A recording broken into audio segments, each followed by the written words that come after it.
솔직히 말씀드리면 저는 한인 인구 200만 시대, 한인 많은 도시로 가면 노후는 웬만큼 자동으로 해결된다는 말을 들을 때마다 소름이 돋습니다. 이건 진짜 농담이 아니라 굉장히 위험한 착각이라고 생각합니다. 그리고 이 태도는 오늘 영상이 끝날 때까지 전혀 바뀌지 않을 거고요. 제목 보시고 놀라신 분들 많으시죠? 이 도시가 한국보다 더 한국이라고? 한인도 많고 말도 통하고 식당도 많고 병원도 한인 의사 있고 거기 가서 살면 좀 편안해지는 거 아니야? 맞아요. 한인 인구 200만 시대, 이제 미국의 몇몇 도시는 진짜 웬만한 한국 중소도시보다 더 한국 같아졌습니다.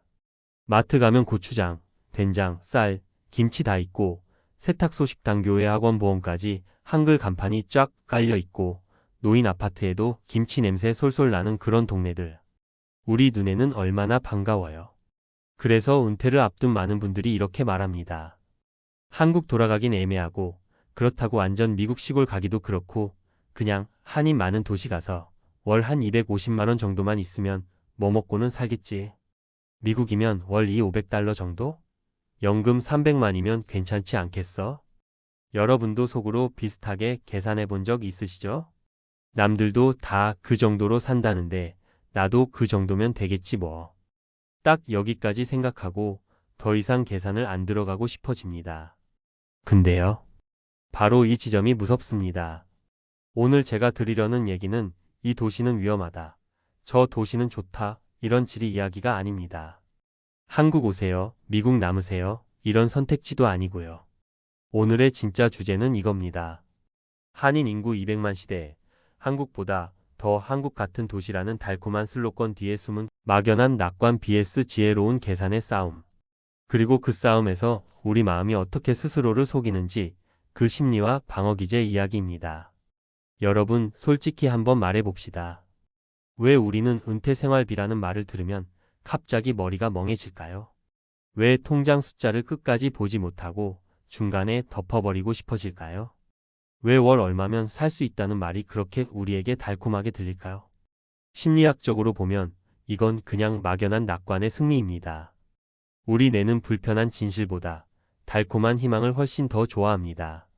정확한 숫자를 마주하면 내 노후가 생각보다 불안하다는 걸 인정해야 하잖아요. 그러면 불안이 확 올라오고 자존심도 건드려집니다. 내가 평생 이렇게 일했는데 겨우 이 정도야? 이 나이 먹도록 나는 뭐 한 거지? 이 감정이 너무 고통스럽기 때문에 뇌는 자동으로 방어 기제를 가동합니다. 괜찮아, 다른 사람들도 다 거기서 거기야. 한국 가면 물가 싸다며. 한인 많은 도시로 가면 커뮤니티 도움도 받고 집도 싸게 구하고 식비도 줄고 어떻게든 되겠지. 이게 바로 합리화입니다. 진짜 계산은 하기 싫으니까 그것을 대신해줄 달콤한 문장을 만들어서 마음을 달래는 거죠. 욕망은 뭐냐면 사실 우리 안에는 이런 바람이 있어요. 깊은 계산 없이 그냥 편하게 살았으면 좋겠다. 숫자 따지고 시트 만들고 리스크 따지고 이런 거 말고 그냥 여기 좋대 하면 가서 살고 싶다. 이건 너무나 자연스러운 욕망입니다. 그런데 이 욕망을 있는 그대로 인정하지 못하면 이상한 일이 벌어집니다. 진짜 마음은 계산하기 싫다인데 겉으로는 괜찮을 거야 라는 멋진 말로 덮어버립니다. 그게 바로 억압이고 방어 기제예요.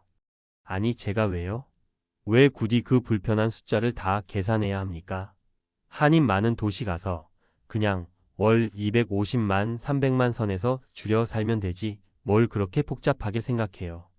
이 말 어디서 많이 들어보시지 않았나요?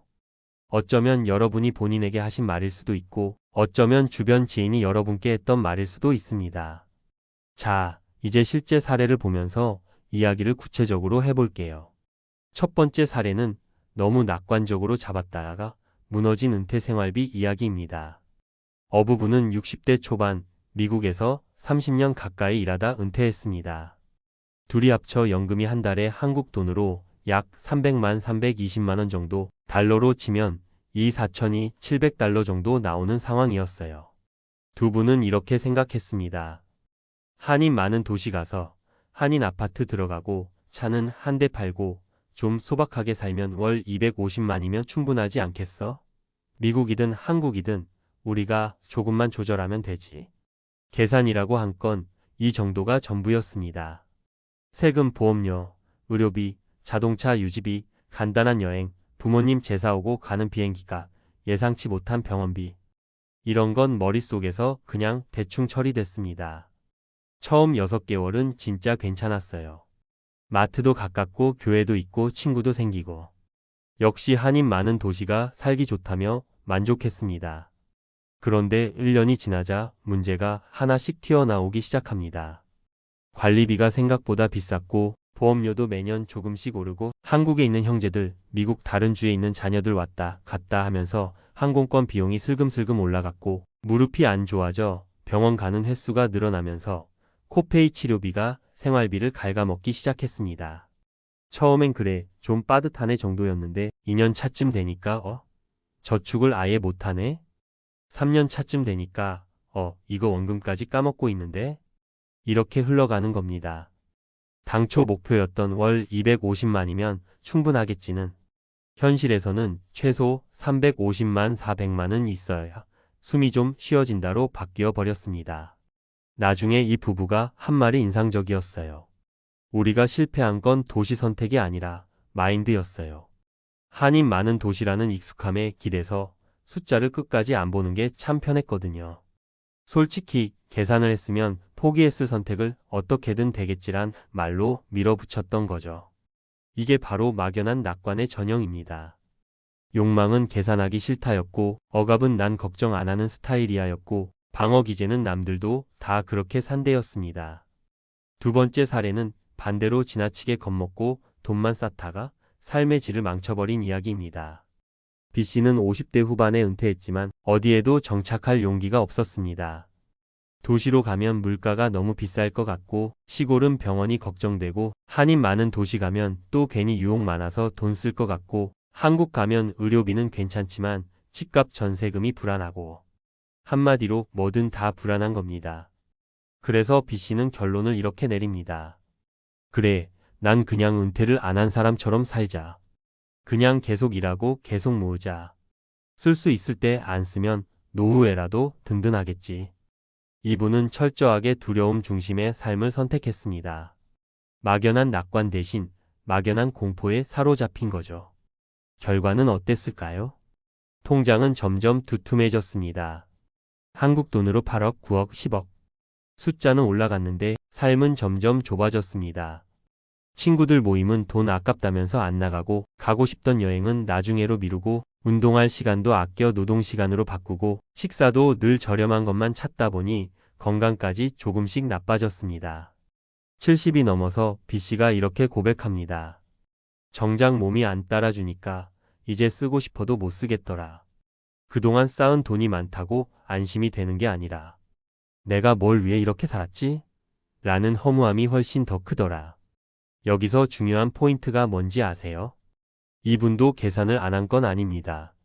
근데 이게 지혜로운 계산이 아니라 불안에 중독된 계산이었어요. 욕망은 뭐였냐면 완벽하게 안전해지고 싶다. 절대 모자라지 않는 노후를 가지고 싶다.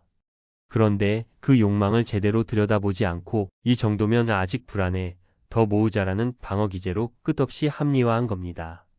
막연한 낙관과 똑같이 위험한 반대 방향의 함정이죠. 세 번째 사례는 지혜로운 이기심으로 균형을 잡은 성공 사례입니다. 시부부는 한인 많은 도시를 좋아했습니다. 장 보기도 편하고 병원도 편하고 말 통하는 사람 많고 문화생활도 할 수 있고 그래서 다른 분들처럼 이렇게 시작했어요. 여보, 우리도 그냥 거기 가서 살까? 노인 아파트 알아보고 한 달에 한 300만, 350만 정도 예산 잡고 조용히 살면 되지 않을까? 그런데 여기서 이 부부가 한 가지를 멈췄습니다. 잠깐. 우리 제목만 보고 결정하는 거 아니야? 그래서 둘이 종이와 엑셀을 꺼냅니다. 조금 귀찮고 조금 지루하지만 진짜 지혜로운 계산을 시작한 거죠. 이 부부가 나눈 대화는 대략 이랬습니다. 우리가 최소한 사람답게 살려면 월 고정비가 얼마인지부터 보자. 집세 또는 관리비, 교통비, 통신비, 보험료, 식비, 의료비, 용돈, 부모님 자녀에게 들어가는 비용, 그리고 1년에 한 번 정도는 여행도 갈 거고 양가 왕래도 해야 하고 한국에 살 경우, 미국에 살 경우, 한인 많은 도시, 한인 적은 도시 각각 시나리오를 나눠서 월연 단위로 실제 숫자를 적어봅니다. 대충이 아니라 한국 살면 월 250이면 된다더라가 아니라 우리가 살고 싶은 방식으로 살면 한국이든 미국이든 최소 얼마는 필요하다를 보는 겁니다. 계산을 해보니 이 부부 기준으로는 정말 최소한으로 살아도 월 320만 350만 원, 조금 숨 쉴 여유까지 포함하면 월 400만 450만 원 정도는 필요하다는 결론이 나왔습니다.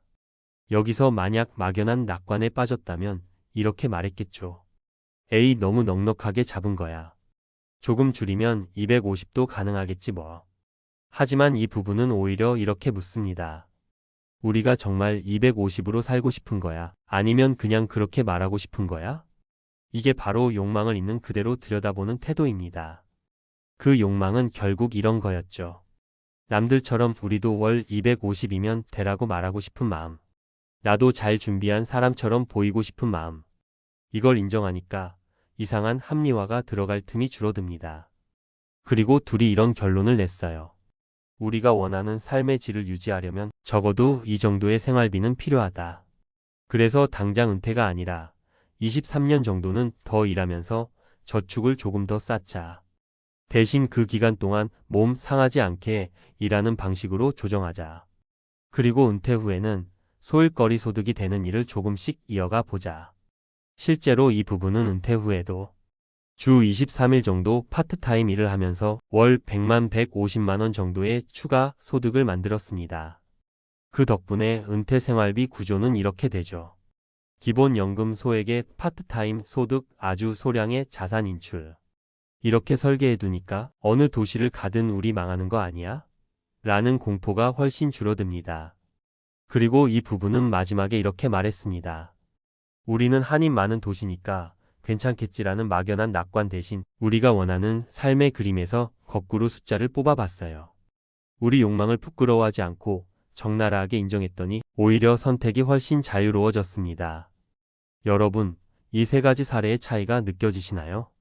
첫 번째, 막연한 낙관으로 남들도 그 정도로 산다던데요. 하며 은퇴 생활비를 숫자 하나로만 단순화한 경우. 두 번째, 막연한 공포로 어디도 안전하지 않아 하면서 돈을 쌓는 것만이 유일한 안전이라고 믿은 경우. 세 번째, 욕망과 두려움 둘 다를 정직하게 인정하고 내가 진짜 어떻게 살고 싶은지를 바탕으로 지혜로운 계산을 한 경우. 여기서 중요한 건 어느 도시에 사느냐가 아니고 한국이냐 미국이냐가 아니라 내 마음속에서 막연한 낙관이 주도권을 잡고 있느냐, 지혜로운 계산이 주도권을 잡고 있느냐의 문제입니다. 이제 마지막 정리를 처음에 말씀드렸던 멍청한 이기심 vs 지혜로운 이기심으로 해볼게요. 여러분, 은퇴 생활비에서 멍청한 이기심은 이런 얼굴을 하고 있습니다. 대충 남들만큼 모으면 되겠지 뭐. 연금 250이든 300이든 뭐 한인 많은 도시 가서 알바 조금 하면 되겠지. 다른 사람들도 다 사는데 나라고 못 살겠어? 이 말들 속에는 사실 이런 욕망이 숨어 있어요. 지금은 숫자를 보고 싶지 않다. 불안해지고 싶지 않다. 오늘의 나를 괴롭히고 싶지 않다. 그래서 내는 막연한 낙관이라는 방어 기제를 꺼내듭니다. 계산을 하면 당장의 감정이 불편해지니까 그 불편을 피하기 위해 괜찮을 거야 라는 달콤한 말을 계속 반복하는 거죠. 반대로 지혜로운 이기심은 이렇게 말합니다. 나는 나를 정말 아끼고 싶다. 그래서 오늘 조금 불편해지더라도 미래의 내가 덜 고통받게 만들어주고 싶다. 지혜로운 이기심은 욕망을 부정하지 않습니다. 나는 한인 많은 도시에서 말 통하고 밥 같이 먹고 병원 혼자 안 가고 그렇게 살고 싶다. 이 욕망을 솔직히 인정합니다. 그리고 이렇게 질문합니다. 좋아, 그럼 그런 삶을 유지하려면 월 얼마가 필요한지 한번 끝까지 보자. 여기서부터 철학, 심리, 경제가 한 지점에서 만납니다. 철학적으로는 나는 어떤 삶을 좋은 삶이라고 부를 것인가? 심리학적으로는 나는 왜 계산을 피하고 싶어 하는가? 나는 왜 남들의 평균에 나를 끼워 맞추고 싶어 할까? 내 방어 기제는 지금 나를 어떻게 속이고 있을까? 경제적으로는 그 모든 감정과 철학을 실제 숫자로 바꿔보면 얼마인가? 한국이면? 미국이면? 이 도시면, 저 도시면, 이 세 가지를 전부 통과한 숫자만이 진짜 우리 집의 은퇴 생활비가 됩니다. 대충 남들 말하는 평균 유튜브 썸네일에 박혀있는 월 250이면 충분합니다. 같은 숫자는 여러분 인생에는 아무 책임을 지지 않습니다. 여러분의 인생에 책임을 지는 숫자는 여러분이 직접 마주하고, 직접 계산하고, 직접 감정과 욕망을 통과시킨 숫자뿐입니다. 그래서 저는 이렇게 말씀드리고 싶어요. 한인 인구 200만 시대, 이제는 어떤 도시가 한국보다 더 한국처럼 보여도 그 도시가 여러분의 노후를 대신 살아주진 않습니다. 여러분의 노후를 지키는 건 도시 이름이 아니라 지혜로운 이기심입니다. 대충 남들만큼이면 괜찮겠지라는 멍청한 이기심을 당당하게 의심하고 나와 가족이 진짜 어떻게 살고 싶은지 그 삶을 유지하려면 얼마가 필요한지 숫자를 냉정하게 계산해 보자는 지혜로운 이기심으로 넘어가는 것. 그게 바로 한인 200만 시대 한국보다 더 한국 같은 도시에서 정말로 무너지지 않고 버틸 수 있는 가장 현실적인 생존 전략입니다. 아무 도시나 여러분을 지켜주지 않습니다. 아무 숫자나 여러분을 지켜주지 않습니다. 여러분 안에 이미 있는 그 이기심을 부끄러워하지 말고 끝까지 들여다보고 지혜롭게 사용하는 것. 그게 여러분 은퇴의 가장 확실한 보험입니다. 자, 오늘은 여기까지 하겠습니다. 계산이 무섭다면 더더욱 한 번쯤은 진짜로 계산해 봐야 할 때일지도 모릅니다. 다음 내용에서 또 이어서 이야기 나눌게요. 은퇴자가 2차 사는 순간 노후가 터진다. 모두 숨기던 참사라는 말, 그냥 자극적인 문구 같죠? 그런데요, 실제로 은퇴자들이 가장 많이 후회한 선택을 꼽을 때 빠지지 않는 게 바로 자동차입니다. 딱 한 번의 선택인데 그게 노후를 송두리째 흔들어 놓습니다. 그래서 오늘 이야기는 조금 섬뜩하게 시작할게요. 은퇴하고 나면요, 누구나 마음속 깊은 곳에서 이런 상상을 한 번쯤 합니다. 평생 일했는데 이제는 나도 좀 편하게 타고 다녀야지. 애들 다 키웠고 이제 내 인생인데 좋은 차 한번 사보자.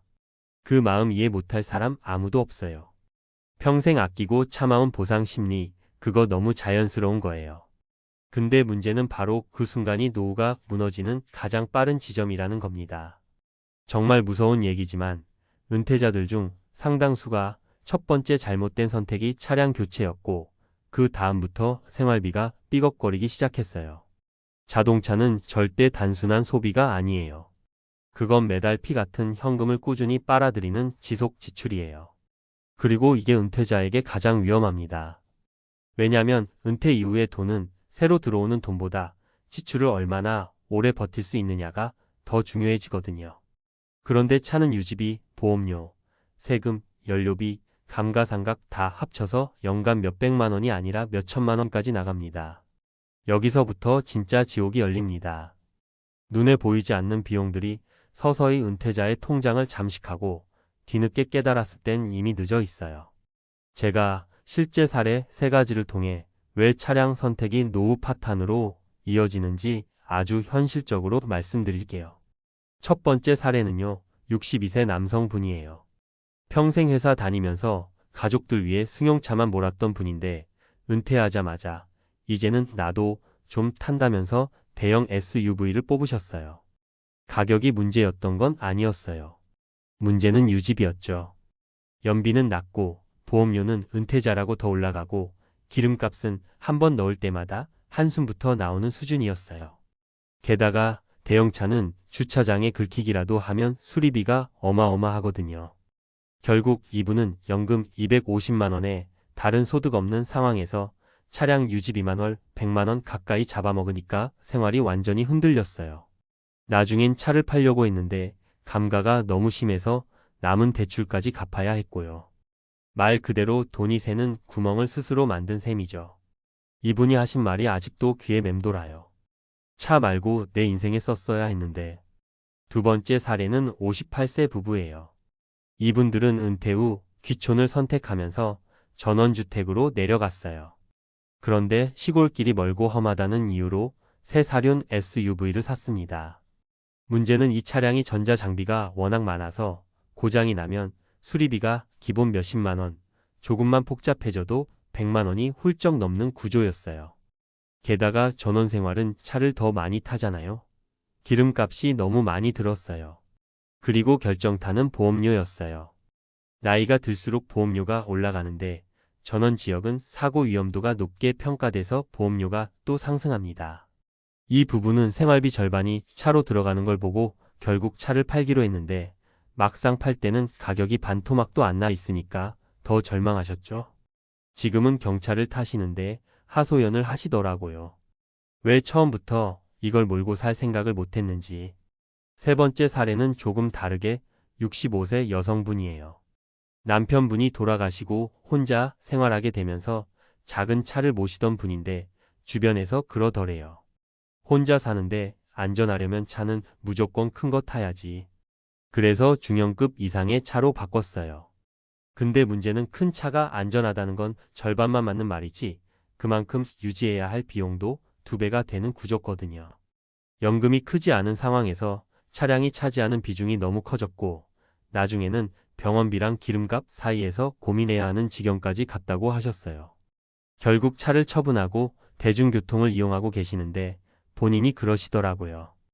혼자니까 더 아껴 써야 했는데 신경을 반대로 썼네요. 이렇게 3가지 사례만 봐도 답이 나와요. 은퇴 이후 차량 선택은 절대 감정적으로 하면 안 돼요. 한 번쯤 보상심리, 안전하니까 이런 말들이 전부 비용으로 돌아옵니다. 은퇴 후에는요, 진짜로 중요한 게 딱 하나예요. 내 돈이 버텨야 할 시간이 앞으로 최소 20년은 남아있다는 현실. 이걸 생각하면 차는 내가 감당 가능한 가장 작은 차가 정답에 가까워요. 연료비 적고, 보험료 낮고, 수리비 부담 적고, 감가상각 덜한 차. 이게 가장 합리적인 선택입니다. 아무리 좋은 차라도 그 차는 내 노후를 지켜주지 않아요. 하지만 잘못 선택한 차는 내 노후를 가장 먼저 흔들어 놓습니다. 은퇴자들이 입을 모아 말합니다. 차 바꾸는 순간 진짜 지출이 시작됐다. 젊을 땐 몰랐는데 은퇴하니 비용이 2배로 느껴진다. 차 때문에 생활비 줄이다 보니 삶이 엉망이 됐다. 이 이야기를 듣고 계신 지금 혹시라도 은퇴 후에 차를 바꿀까 고민 중이시라면요. 제발 한 번만 더 계산해 보세요. 기름값, 보험료, 세금, 수리비, 감가 이 모든 걸 연간 비용으로 환산해서 지금의 소득 구조에 맞는지 앞으로 10년 뒤에도 감당 가능한지 따져보셔야 합니다. 은퇴자가 가장 먼저 후회하는 소비, 그게 자동차입니다. 눈에 보이는 만족은 잠깐이고 눈에 보이지 않는 부담은 아주 오래 갑니다. 노후는 길고 돈은 한정돼 있어요. 차는 바꿀 수 있지만 노후는 한번 무너지면 다시 세우기 참 어렵습니다. 은퇴하고 나면요. 자동차 선택은 단순한 취향 문제가 아니라 생존 전략에 가까워집니다. 많은 분들이 그걸 뒤늦게 깨달아요. 그래서 지금부터는 은퇴 후 어떤 기준으로 차를 선택해야 노후가 안정될 수 있는지 현실적인 이야기로 이어가 볼게요. 제일 먼저 생각해야 하는 건요. 차를 사서 내 삶이 더 편해지는가 아니면 부담이 더 커지는가 이 질문이에요. 은퇴 전에야 월급으로 커버되니까 대수롭지 않게 넘어갔던 비용들이 은퇴 후에는 전부 생활비에서 빠져나갑니다. 보험료가 오르면 그게 바로 식비를 깎아먹고 기름값이 오르면 병원비를 건드리게 돼요. 그러니까 차라는 건 생활비 구조 전체를 뒤흔드는 존재라는 걸 먼저 인정해야 해요. 그래서 은퇴자들에게 가장 먼저 추천드리는 선택 기준이 바로 차량 크기는 줄이고 유지비는 낮추는 것이에요. 실제로 경차나 소형 하이브리드 차량을 타시는 분들은 대형차 타던 시절보다 월 평균 30만 원 이상 지출이 줄었다고 하시거든요. 이게 1년이면 360만 원, 10년이면 3,600만 원이에요. 누가 3,600만 원을 길에 버리고 싶겠어요. 또 하나 중요한 건 감가상각이에요. 은퇴 직후에 새 차를 사는 게 왜 위험하냐면요. 첫 3년 동안 차량 가치는 거의 반토막이 납니다. 그런데 은퇴자는 이 시기에 새 소득이 없어요. 그러니까 자산이 줄기만 하는 구조가 되어버리죠. 이런 분들 정말 많아요. 그때 중고로 샀으면 반은 아꼈겠다라고 뒤늦게 후회하는 분들이요. 그리고 은퇴자에게 가장 치명적인 것은 예상치 못한 고장 비용이에요. 나이가 들수록 운전 습관이 급격히 바뀌고 차에 무리가 가는 상황이 잦아지거든요. 그런데 요즘 차들은 전자 장비가 워낙 많아서 작은 문제에도 50만 원, 100만 원이 금방입니다. 그래서 전문가들이 은퇴자에게 정비가 쉬운 차, 부품값이 저렴한 차를 추천하는 거예요. 여기에 아주 중요한 심리적 포인트가 하나 있는데요. 차는 사람을 움직이는 도구지만 은퇴자에겐 생각보다 자존심과 강하게 연결돼 있다는 거예요. 나 아직 젊어. 나도 여전히 성공한 모습이고 싶어. 이런 마음들이 차 선택을 크게 왜곡시켜요. 근데요, 노후는 자존심으로 사는 게 아니잖아요. 계산기로 사는 거죠. 생활비가 불안하면 행복도 줄고 불안하면 건강도 금방 흔들립니다. 앞으로 20년을 버틸 안정성을 생각하면 차는 절대 과욕을 부리면 안 되는 분야예요. 마지막으로 꼭 말씀드리고 싶은 건 은퇴자는 지출을 예측할 수 있는 차를 선택해야 한다는 거예요. 기름값이 크게 요동치는 차, 보험료가 매년 치솟는 차, 수리비가 언프리딕터블한 차는 절대 안 맞아요. 예측 가능한 비용 구조가 노후를 지키는 첫 번째 방패입니다. 차는 언제든 바꿀 수 있지만 노후 재정은 한번 무너지면 되돌리기 정말 어렵습니다. 그래서 결론은 아주 단순해요. 은퇴 후 차는 욕심이 아니라 생존 기준으로 고르는 게 답입니다. 아침에 눈을 떴는데 어제보다 더 불안한 마음이 드는 이유가 뭘까요? 연금을 받기만 하면 모든 걱정이 사라질 줄 알았는데 막상 통장에 찍힌 금액을 보자마자 온몸이 차갑게 식어버리는 그 느낌. 여러분도 혹시 경험하셨나요? 이 돈으로 내가 한 달을 버틸 수 있을까? 라는 생각이 순식간에 목을 죄어오고 이제 시작이라는 기대보다 이제부터 어떻게 버티지 않은 공포가 앞서 버리는 순간 말이에요. 사실 누구나 연금만 들어오면 좀 숨통이 트일 거라고 믿습니다. 30년 넘게 버틴 직장 생활의 결실이니까요. 남은 인생은 조금 느긋하게 살아도 되지 않을까? 그런 꿈을 꾸잖아요. 그런데 현실은 너무도 차갑습니다. 연금이 들어온 날이 오히려 적자의 첫날이 되는 경우가 너무 많아요. 60년 대생뿐 아니라 50대 후반, 70대를 넘어선 분들까지도 하나같이 똑같은 말을 합니다. 연금이 들어오면서부터 진짜 지옥이 시작됐습니다. 이게 결코 과장이 아니에요. 물가, 주거비, 의료비, 돌발 지출 살아보면 아시잖아요. 연금이란 게 받으면 쌓이는 게 아니라 받는 순간 바로 새어나가기 시작합니다. 특히 지금처럼 불확실한 시기에는 연금이 삶을 지탱해주는 기둥이 아니라 서서히 갉아먹는 균열처럼 느껴지는 분들이 많습니다. 저도 은퇴자 분들을 상담하면 제일 먼저 듣는 말이 그래요. 젊을 땐 몰랐어요. 은퇴하자마자 돈이 이렇게 빠르게 사라질 줄은. 그리고 그 말 뒤에는 따라옵니다. 연금이 생각보다 너무 작아요. 이 말 속에는 좌절과 후회, 그리고 막막함이 다 섞여 있어요. 그렇다면 도대체 무엇이 연금을 순식간에 적자로 바꿔버리는 걸까요? 그냥 돈이 부족해서가 아니에요. 그보다 훨씬 복잡하고 훨씬 현실적인 이유들이 우리 삶을 조금씩 잠식하고 있죠. 그걸 이해해야 대응도 가능하니까 실제 은퇴자 세 분의 사례를 통해 더 구체적으로 이야기해 볼게요. 첫 번째 사례는 전북에 사는 61살의 교사 출신 남성 이야기예요. 퇴직 직전까지만 해도 본인은 누구보다 안정적인 노후가 준비돼 있다고 확신했습니다. 교사라는 직업 특성상 연금도 꽤 나오고 아이들도 다 자라 독립했으니까 부담이 없다고 생각했죠. 그런데 은퇴 후 첫 달 연금이 딱 들어오자마자 한 달 생활비를 계산해 봤대요. 관리비, 식비, 차량 유지비, 병원비, 부모님 요양원 비용까지 합치니까 연금의 거의 2배가 나가는 겁니다. 적자 폭이 너무 커서 결국 본인 예금에서 매달 8만 100만 원씩 꺼내 쓰게 됐어요. 처음엔 괜찮아 보이던 이 적자가 1년이 지나니까 통장을 바닥까지 끌어내렸고요.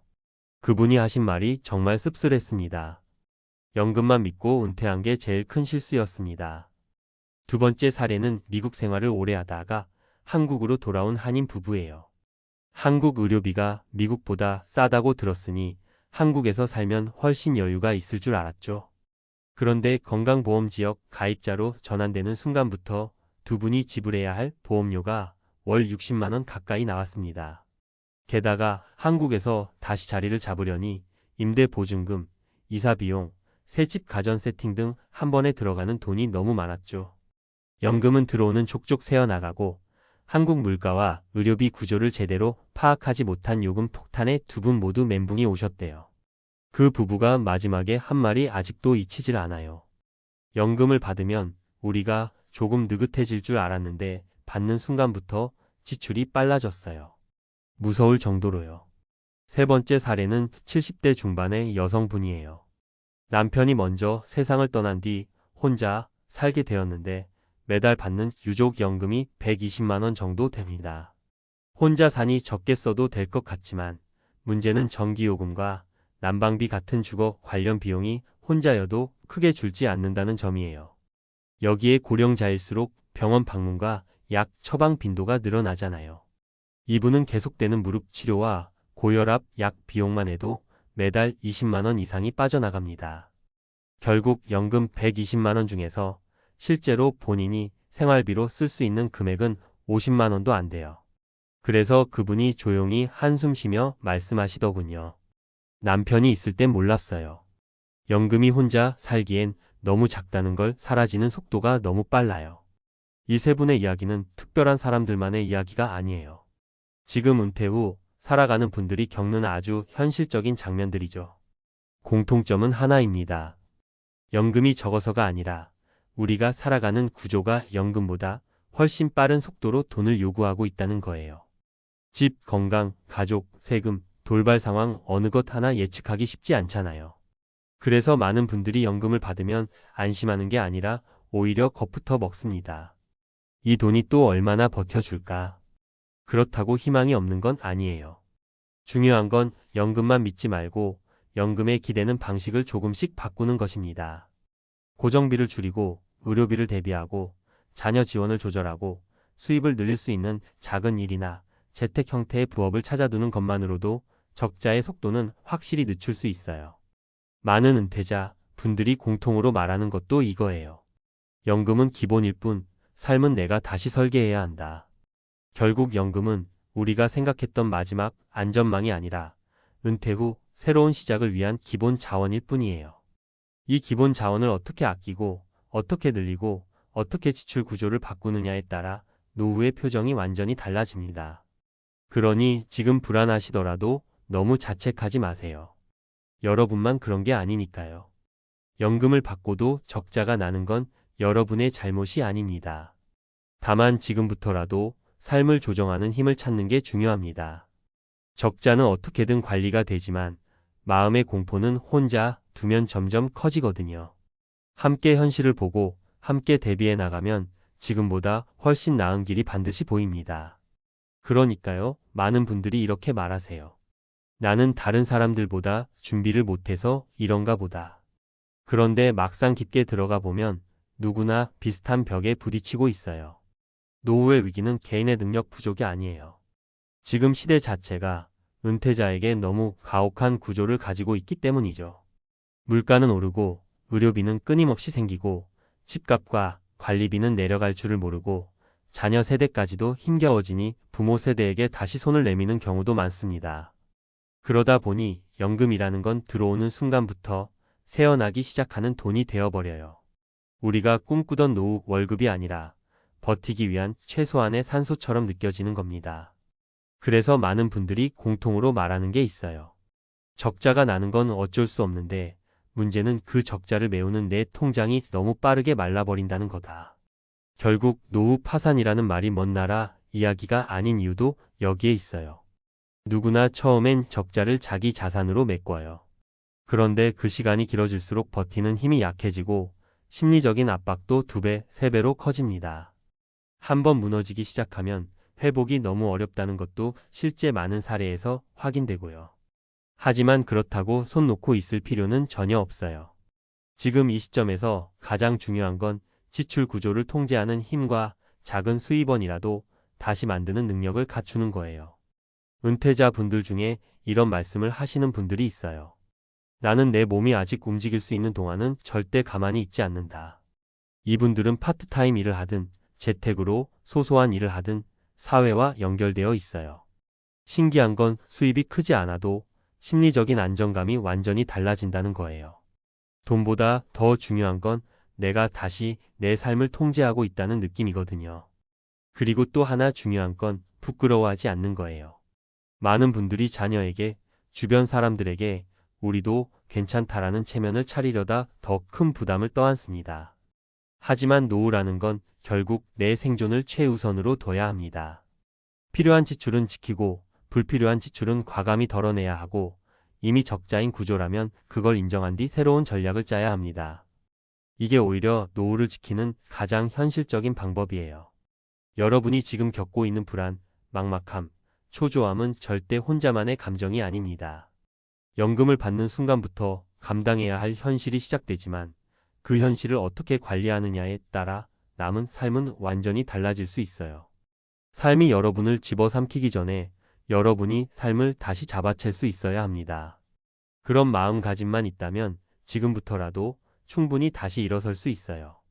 아침에 눈 떠서 통장을 열어본 순간 온몸이 싸늘해지는 기분, 이게 남의 일이 아니라는 걸 깨닫는 순간 진짜 공포가 시작됩니다. 교사들 사이에서 왜 이런 말이 도는지 아세요? 연금 받아도 못 산다. 평생 안정의 상징이라고 믿어왔던 교사 연금이 정작 은퇴 후에는 가장 큰 불안의 원인이 되는 현실. 그게 지금 대한민국 60대 교사 은퇴자들이 마주한 잔혹한 진실입니다. 사람들은 이렇게 말합니다. 교사면 연금 많이 받잖아. 걱정 없겠네. 그런데 정작 본인들은 말도 못하고 한숨만 쉬어요. 왜냐면 은퇴하고 한두 달 지나면 금방 알게 됩니다.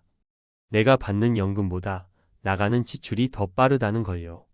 게다가 물가는 오르고 보험료는 오르고 자식들은 여전히 손을 벌리고 아프지도 못할 만큼 병원비가 무섭게 치솟고, 그러다 보면 아무리 연금 부자라는 말을 들어도 마음속에서는 계속 이런 소리가 들립니다. 이 돈으로 평생을 버텨야 한다고? 진짜 가능할까? 저도 현장에서 만난 많은 분들이 똑같은 이야기를 하셨어요. 젊을 땐 연금만 받으면 걱정 없을 줄 알았는데 막상 받아보니 생각보다 너무 적고 삶이 너무 비싸졌어요. 그래서 오늘은 왜 연금 받아도 못 산다는 말이 퍼졌는지, 은퇴한 교사들이 실제로 겪는 3가지 현실적인 사례와 함께 차근차근 이야기해 볼게요.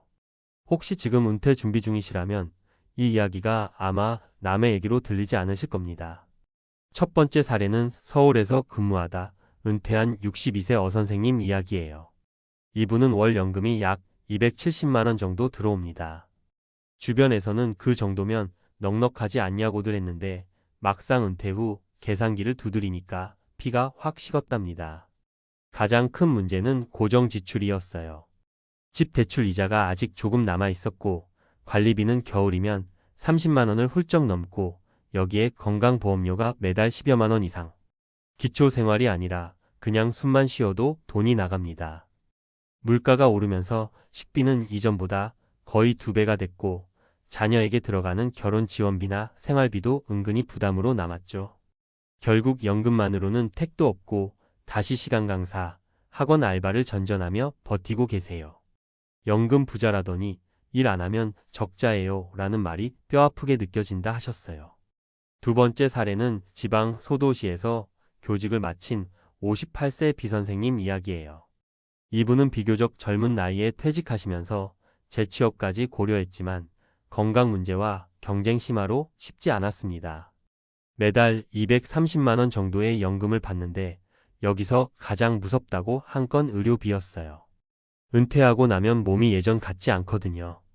허리 통증 때문에 도수치료, 물리치료를 받으면서 한 달에 거의 15만 원 이상씩 나가고 감기 한번 걸려도 병원비는 전보다 훨씬 크게 느껴집니다.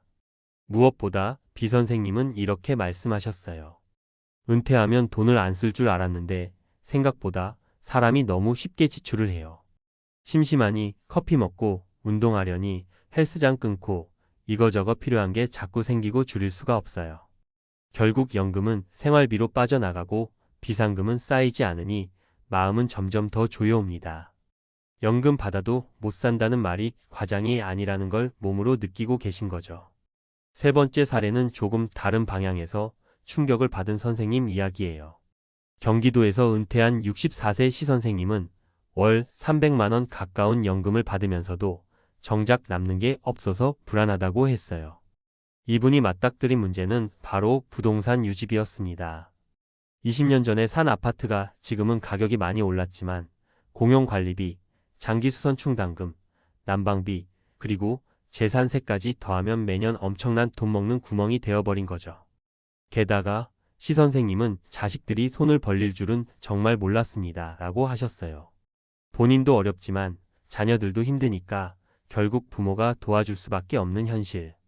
결혼 자금 지원, 손주 돌봄 비용 보태기 등 예상치 못한 지출이 이어지면서 연금은 그냥 들어오자마자 바로 사라지는 구조가 되어버렸습니다.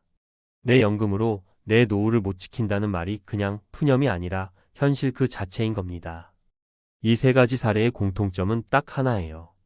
연금의 크기가 중요한 게 아니라 지출의 속도가 훨씬 더 빠르다는 사실입니다. 과거처럼 물가가 안정돼 있던 시대라면 교사연금은 정말 든든한 버팀목이었겠죠. 하지만 지금은 다릅니다.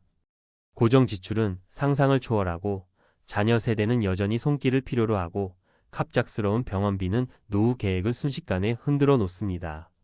그래서 교사들 사이에서 이런 공포가 도는 거예요. 연금 받아도 못 산다.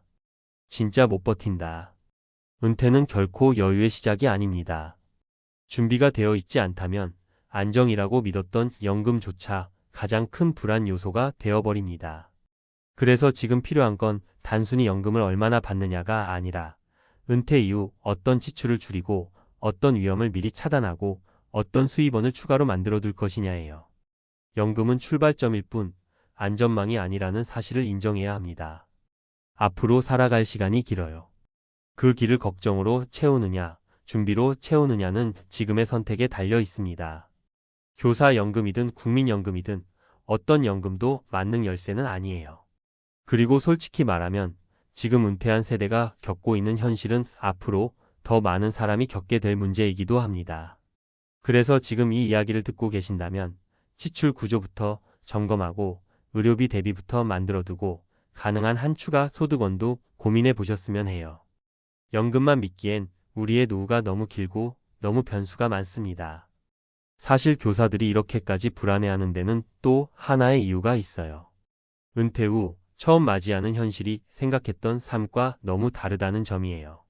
주변에서는 다들 말로만 연금 부자라고 부르지만 정작 본인은 그 말이 칭찬이 아니라 압박처럼 느껴진다고 하더라고요. 왜냐하면 기대치가 높을수록 실망도 크게 다가오거든요.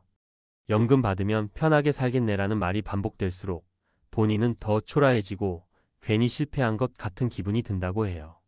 실제로 그 정도 연금이면 생활이 어느 정도 여유롭겠지 하는 외부의 시선과 달리 정작 통장 안에서는 버티지도 못하는 구조가 계속 만들어지니까요. 그리고 은퇴 후 가장 큰 변화는 직업이 사라진 자리에서 생기는 정서적 공백이에요. 이건 돈 문제보다 더 무섭다는 분들도 많아요. 교직 생활을 할 때는 최소한 매일 움직이고 매일 사람을 만나고 사회 속엔 나의 역할이 있었죠. 그런데 은퇴하고 나면 그 역할이 한순간에 사라져요. 남들이 보기엔 이제 여유롭겠다지만 본인들 마음속에서는 묘한 허무감이 생기고 그러다 보니 소비가 더 늘기도 하고 불안해서 지출을 통제하지 못하는 경우도 많습니다. 어떤 분들은 말해요. 학교에서는 나름 인정받는 사람이었는데 은퇴하고 나니 그냥 동네 주민일 뿐이더라고요. 이 공허함이 노후의 돈 문제와 맞물리면 마음은 더욱 위축되고 상황 판단도 흔들리게 됩니다. 그래서 요즘 은퇴한 교사들 사이에서는 이런 얘기가 자주 오가요. 연금이 문제가 아니라 연금 외에 나를 지켜줄 다른 무언가가 필요하다. 이게 사실 핵심이에요. 단순히 추가 소득을 만들자는 말이 아니라 삶의 방향을 다시 세우고 지출의 기준을 새로 만들고 건강과 관계와 일상을 재정비하는 과정이 꼭 필요하다는 뜻이에요. 연금은 기본 바탕일 뿐 나머지를 채우는 건 결국 본인의 선택이거든요. 여기서 꼭 말씀드리고 싶은 건 어떤 연금을 받든지 간에 지금 구조로는 누구도 완벽한 노후를 보장받지 못한다는 현실이에요. 교사연금이든 공무원연금이든 이름만 화려하지 물가와 지출은 이 연금을 이미 앞서가고 있습니다. 그러니 오늘 이 이야기를 들으셨다면 무조건 미리 움직이셔야 해요. 노후는 언젠가가 아니라 지금부터 매일 만들어가는 과정이거든요. 솔직히 말씀드리면 저는 한국 돌아가서 노후 보내는 게 훨씬 낫다는 말, 상당 부분이 위험한 환상이라고 생각합니다. 그리고 이 영상 끝날 때까지 이 태도는 안 바뀔 거예요. 지금 이 말 듣고 기분 살짝 상하신 분 분명히 계실 겁니다. 아니, 말이 너무 심한 거 아니야? 한국이 우리나라지 거길 환상이라고까지 말해? 충분히 그럴 수 있습니다. 그래서요, 오늘도 그냥 한국 나쁘다, 미국 좋다 이런 얕은 얘기를 하려는 게 아닙니다. 제가 진짜 하고 싶은 얘기는 이겁니다. 막연한 낙관이 문제지 한국이 문제도 아니고 미국이 문제도 아니라는 거예요. 그런데 은퇴한 한인들 중에 특히 이미 한국으로 역이민 갔다가 다시 미국으로 돌아온 분들의 공통된 한마디가 있습니다. 아, 역시 한국은 못 살겠다. 계산이 너무 얕았다. 여러분, 혹시 이런 상상 한 번쯤 해보지 않으셨나요? 한국 가면 일단 말이 통하니까 좋을 것 같고 병원도 잘 돼 있고 대중교통도 편하고 물가도 미국보다는 싸지 않을까? 연금이랑 모아둔 돈 조금만 있어도 그냥저냥 살 수 있겠지 뭐. 맞죠? 이게 바로 우리가 너무나 사랑하는 그 유명한 막연한 낙관입니다. 문제는요, 이 상상을 할 때 우리 뇌 안에서는 숫자와 현실은 싹 다 꺼버리고 향수라는 필터만 세게 켜버린다는 겁니다. 어릴 때 먹던 떡볶이 값은 그대로인데 지금 편의점에서 7,000원, 8,000원 찍히는 도시락 가격은 잘 안 보이고요. 지하철 기본 요금이 얼마인지, 건강보험 지역 가입자로 내야 하는 돈이 얼마인지, 경조사비, 부모님, 형제, 조카, 친구 모임 비용은 얼마가 나갈지. 이런 건 뇌가 불편하니까 살짝 옆으로 밀어놓습니다. 이게 뭘까요? 심리학에서 말하는 아주 전통적인 방어 기제입니다. 우리는 불편한 진실을 보면 그걸 생각하지 않는 능력을 발휘해요. 생각하면 잠이 안 오고 계산하면 가슴이 답답해지니까 아예 계산을 안 해버리는 겁니다. 뭐 어떻게든 되겠지. 한국 가면 월 250만 원이면 살 수 있대. 한국은 의료비 싸잖아. 연금 300만이면 충분하지 뭐. 여러분, 이 문장들 겉으로 보면 되게 긍정적이고 낙관적인 말 같지만 깊이 들어가 보면 한 줄 요약입니다. 나는 계산하기 싫으니까 그냥 인생을 운에 맡기겠다. 그래서 오늘은요, 실제 은퇴자분들 이야기와 비슷한 세 가지 사례를 가져와서 역시 한국은 못 살겠다며 다시 미국으로 돌아온 한인들의 마음을 한번 들여다보려고 합니다. 첫 번째로 볼 분은 우리가 너무 많이 알고 있는 그 부부입니다. 월 250만이면 될 줄 알았던 60대 부부. 이 부부는요, 미국에서 평생 일하고 소셜연금 합치면 월 한 2,300달러 정도 나오는 분들이었어요. 집은 이미 아이들한테 넘겨줬고 본인들은 한국에 전세 하나 얻어서 조용히 살면 되겠다고 생각했습니다. 머릿속 계산은 이랬죠. 한국 가면 전세 한번 맞춰 놓으면 월세 없으니까 관리비 조금 내고 밥은 집에서 해먹고 연금에서 250만 원 정도만 생활비로 쓰면 되겠지. 근데 한국 와서 첫 달 통장 보자마자 멍해졌습니다. 전세 자금 맞추는 순간 가지고 온 현금의 거의 7,080%가 한 번에 날아가 버렸고요. 관리비가 생각보다 훨씬 비쌌습니다. 여름엔 에어컨, 겨울엔 난방, 엘리베이터, 수선잠 유지비까지 합쳐서 한 달에 25만 30만 원이 그냥 빠져나갑니다. 여기에 건강보험 지역 가입자, 보험료가 둘이 합쳐 한 40만 50만 원. 외식은 안 하느냐? 아니죠. 사람이다 보니 가끔은 나가서도 먹어야죠. 부모님, 형제, 친구들 만나면 밥값, 카페값, 기름값이 슉슉 빠져나갑니다. 경조사는요? 미국에 있을 땐 잘 몰랐는데 한국 와보니까 진짜 1년 내내 봉투만 들고 다니는 기분이 들었다고 하십니다. 결과적으로 이 부부의 실제 생활비는 머릿속에서 상상했던 250만 원이 아니라 고정비만 15만 180, 거기다 최소한의 외식, 교통, 경조사, 복지, 부동 비용까지 합치니까 400만 원에 가까워졌습니다. 그리고 그때서야 깨닫죠. 우리가 계산을 안 했구나. 그냥 뭐 주변 사람들 말 들어보니까 그 정도면 된다던데? 수준에서 인생을 걸었구나. 여러분, 이게 바로 막연한 낙관입니다. 욕망은 분명히 있어요. 한국 가면 좀 더 정부치고 말 통하고 병원도 편하게 다니고 비슷한 또래랑 같이 밥 먹고 웃으면서 살고 싶다. 너무 좋은 욕망입니다. 전혀 나쁘지 않아요. 문제는 그 욕망을 지키기 위해 숫자를 들여다보는 대신 숫자를 피하고 계산을 억압하고 불편한 마음을 방어 기제로 덮어버렸다는 겁니다. 두 번째로 볼부는 정반대 타입입니다. 지나치게 겁먹고 돈만 쌓다가 삶의 질을 망친 사례. 이분은 60대 초반 남성이었는데요. 미국에서 평생 트럭 운전하시다가 집 한 채, 현금 자산 몇십만 달러, 소셜연금도 부부 합쳐 3,000달러 가까이 되는 분이었습니다. 객관적으로 보면 굉장히 잘 준비된 케이스죠. 그런데 이분 머릿속에는 이런 생각만 가득했습니다. 한국 가면 물가 무섭다며? 병원비도 결국 이것저것 다 합치면 비싸다면서? 자식들 도와줘야 될지도 모르는데 지금 쓰면 안 되지. 그래서 어떤 일이 일어났냐면요. 이분은 한국으로 역이민을 와놓고도 한국을 그냥 큰 호텔처럼만 쓰면서 살았습니다. 전세나 내 집 마련도 무서워서 못하고 에어비앤비 단기 거주 친척 집 전전하면서 나중에 큰일 나면 안 되니까 지금은 최대한 아껴야지만 반복합니다. 하루 식비를 1만 원 이내로 어떻게든 맞추려고 마트에서 가장 싼 라면, 가장 싼 반찬만 골라 먹고 친구 만나자는 연락은 올 때마다 다 거절합니다. 나가면 돈 쓰니까 나중을 위해서 참아야지. 한국 와서 손주 얼굴 보려고 온 건데 막상 와서는 얘들이 혹시 돈 부탁할까 봐 속으로 겁이 나서 자주 연락도 안 합니다. 결국 이분은요. 한국이 힘들어서 다시 미국으로 돌아간 게 아닙니다. 자기 머릿속에 공포와 싸우다가 아무 데서도 못 살게 되어버린 겁니다. 이게 뭘까요? 겉으로 보면 엄청 책임감 있고 미래를 생각하는 좋은 아버지처럼 보이죠. 하지만 심리학 언어로 바꾸면 이것도 일종의 방어 기제입니다.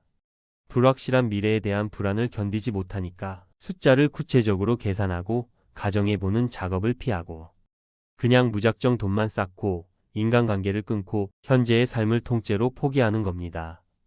여러분, 이건 지혜로운 이기심이 아닙니다. 그냥 무기력과 불안을 돈으로 가려보려는 또 다른 형태의 자기합리화입니다. 돈은 쌓였는데 실제로 본인은 외롭고 건강도 더 나빠지고 한국도 무섭고 미국도 무섭고 결국 어디서도 편안함을 못 느끼는 상태에 이게 과연 우리가 꿈꾸던 은퇴일까요? 세 번째로 저는 이런 분을 지혜로운 이기심의 사례라고 부르고 싶습니다. 이 부부는 50대 후반부터 딱 한 가지를 먼저 했습니다. 우리가 진짜 어떻게 살고 싶은지 말로만이 아니라 숫자로 직면해 보기. 그래서 둘이 식탁에 앉아서 솔직하게 적어봤다고 합니다. 한국에 가면 어떤 삶을 원하냐? 아내는 이렇게 말했어요. 나는 부모님 뵐 수 있으면 좋겠고 언니들이랑 가끔 백화점에서 밥 먹고 손주랑 주말마다 놀고 싶어. 병원은 자주 안 가더라도 불안할 때 바로 갈 수 있었으면 좋겠고. 남편은 이렇게 말했죠. 나는 솔직히 한국 겨울은 좀 무서워. 너무 춥고 사람들 빨리빨리 움직이는 분위기에서 오래 살 자신이 없어. 미국의 느슨한 공기도 아직 좋고. 그래도 1년에 몇 달은 한국 가서 지내고 싶어. 자, 이 부부는 여기서 멈추지 않았습니다. 이 욕망을 말해서 끝내지 않고 엑셀로 옮겼어요. 실제 생활비를 항목별로 써본 겁니다. 한국에서 1년 중 4개월을 지낸다고 가정하고 그 4개월 동안 들어갈 집값, 건강보험료, 교통비, 식비, 경조사비를 대충이라도 써봤습니다. 미국에서 8개월 지낼 때의 렌트 관리비, 보험료, 차량, 유지비도 같이 적었습니다. 그리고 여기에 우리가 좀 행복하게 쓰고 싶은 돈도 넣었어요. 카페, 소소한 여행, 손주 선물, 명절 선물 같은 것들까지. 그렇게 숫자를 쭉 적어보니 본인들이 막연히 느끼던 것보다 훨씬 현실적인 그림이 나왔습니다. 연금과 소셜에서 들어오는 돈이 월 3,800달러 정도, 그중 필수 고정비에 나가는 돈이 얼마, 그 외에 우리가 진짜 즐기고 싶은 항목에 쓸 수 있는 돈이 얼마. 부족한 부분은 가볍게 할 수 있는 파트타임 일로 채우기로 했습니다. 남편은 미국에 있을 때는 주 23일 정도 몸 무리 안 가는 알바를 해서 월 8,000일 0달러만큼만 더 벌고 아내는 한국에 있을 때 본인이 좋아하는 취미를 살려 주 1회 강좌를 하면서 소소하게 용돈을 벌었습니다. 중요한 포인트는 이겁니다. 이 부부는 어디가 더 싸냐, 어디가 더 좋냐 싸우지 않았습니다. 우리가 원하는 삶의 그림을 먼저 그려놓고 거기에 미국과 한국을 어떻게 끼워 맞출지를 고민했습니다. 그래서 결론은 이랬어요. 우리는 완전히 한국으로 옮기지도 않을 거고 완전히 미국에만 갇혀 살지도 않을 거다. 1년에 몇 달은 한국, 몇 달은 미국. 돈이 허락하는 범위 안에서 최대한 왕복하면서 살겠다. 그리고 그걸 가능하게 만드는 현실적인 숫자를 냉정하게 계산했습니다. 주거 비용을 과감하게 줄이고 내가 정말 자주 가서 얼굴 보고 싶은 사람과 그냥 예의상 연락해야 할 사람을 구분하고 경조사 선물 모임도 다 숫자로 한 번씩 적어보면서 이 정도가 우리 선이다 라는 기준을 만들었습니다. 여러분 여기서 느껴지시나요? 이게 바로 지혜로운 이기심입니다. 지혜로운 이기심은요, 나 행복하게 살고 싶어 라는 너무 당연한 욕망을 인정하는 데서 시작합니다. 그리고 그 욕망을 지키기 위해 불편한 계산을 피하지 않습니다. 반대로 멍청한 이기심은 이렇습니다. 한국 가면 왠지 더 싸겠지? 한국 가면 병원비도 싸다니까 괜찮겠지? 남들도 다 그렇게 산다니까 우리도 대충 비슷하겠지. 이렇게 내 인생을 남들 말과 막연한 낙관에다 맡기는 마음. 혹은 앞으로 무슨 일이 벌어질지 모르니까 지금은 아무것도 하지 말자 하면서 숫자를 보고 계획을 세우는 건 피한 채 그냥 돈만 쌓고 인간관계를 끊어버리는 마음. 이 두 가지는 겉으로 보면 되게 달라 보이지만 본질은 똑같습니다. 둘 다 생각하기 싫어서 불안과 마주치기 싫어서 현실을 회피하는 방어 기제일 뿐입니다. 그래서 저는요. 역시 한국은 못 살겠다며 다시 미국으로 돌아온 분들을 비난하고 싶지 않습니다. 오히려 이렇게 말해드리고 싶어요. 여러분은 적어도 한 번은 현실과 부딪혀본 사람입니다. 그 충격이 너무 커서 다시 미국으로 도망치듯 돌아온 것뿐이지 이미 한 차례 큰 수업료를 내고 중요한 걸 배운 사람들이에요. 이제 남은 건 딱 하나입니다. 그때의 좌절을 한국이 나빠서 그랬다는 식으로만 해석하지 말고 내가 너무 막연하게 숫자 없이 결정했다는 쪽으로 한 번 더 직면해 보는 것. 여러분, 세상 어디에도 완벽한 나라는 없습니다. 한국도 미국도 모두 장단점이 있고 특히 은퇴 이후에는 물가, 의료, 관계, 언어, 외로움 같은 요소들이 서로 엉켜서 나만의 방정식을 만들어 버립니다. 그래서 저는 이렇게 정리하고 싶습니다. 멍청한 이기심은 대충 남들만큼 모으면 되겠지. 한국 가면 싸다니까 그냥 가자. 불안하니까 일단 모으고만 보자. 지금은 아무것도 하지 말자. 이런 식으로 내 욕망은 숨기고 숫자는 피하고 인생을 운에 맡기는 태도입니다. 지혜로운 이기심은 나는 어디서 누구랑 어떤 리듬으로 살 때 가장 숨이 편한가? 그걸 유지하려면 한국에서는 얼마, 미국에서는 얼마가 필요한가? 내가 감당 가능한 일과 포기해도 괜찮은 욕심은 무엇인가? 이 질문을 피하지 않고 노트에 숫자를 적어보고 시뮬레이션도 해보고 부부끼리 자식들과 때로는 전문가와 함께 냉정하지만 따뜻하게 계산해보는 태도입니다. 여러분, 우리가 진짜 이기적으로 살고 싶다면 막연한 희망 고문에 내 노후를 맡겨서는 안 됩니다. 역시 한국은 못 살겠다는 말이 역시 난 계산 없이 살면 안 되겠다는 깨달음으로 바뀌는 순간 그때부터 진짜 선택지가 열립니다. 한국이든 미국이든 왔다 갔다 하든 정답은 하나가 아닙니다. 하지만 분명한 건 하나 있습니다. 당신이 진짜 원하는 삶을 남들 말이 아니라 본인의 숫자와 마음으로 정의할 때 그제야 지혜로운 이기심이 여러분을 원하는 곳까지 데려다 줄 거라는 것. 그러니 제발 막연한 낙관 대신 조금은 귀찮더라도 냉정한 계산을 선택해 보셨으면 좋겠습니다. 그게 결국 여러분 자신에게 가장 이기적이면서 가장 따뜻한 선택이 될 테니까요. 자, 그럼 이 이야기는 여기까지 하고 다음 내용에서 또 이어서 나눠보겠습니다. 문을 여는 순간 이미 늦은 걸까요?